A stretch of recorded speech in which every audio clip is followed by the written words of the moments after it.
ఇప్పుడు గారెలు అనేవి వేసేసుకోవాలి.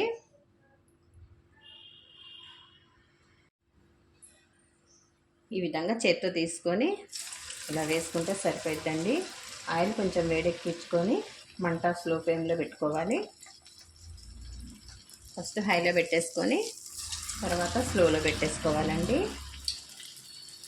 ఇలా చేత్తో వేసేసుకుంటే అయిపోద్దండి.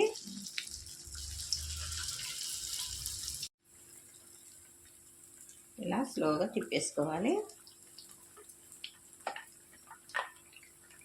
ఇలా పొంగుతాయండి, చక్కగా పర్ఫెక్ట్గా వచ్చాయి. అయితే ఇలా పొంగిపోతాయి. ఇట్లా చక్కగా నిదానంగా ఉడికించుకోవాలి. లోపలంతా చక్కగా ఉడికే విధంగా రెండు వైపులా తిప్పుకుంటూ ఉడికించుకోవాలండి.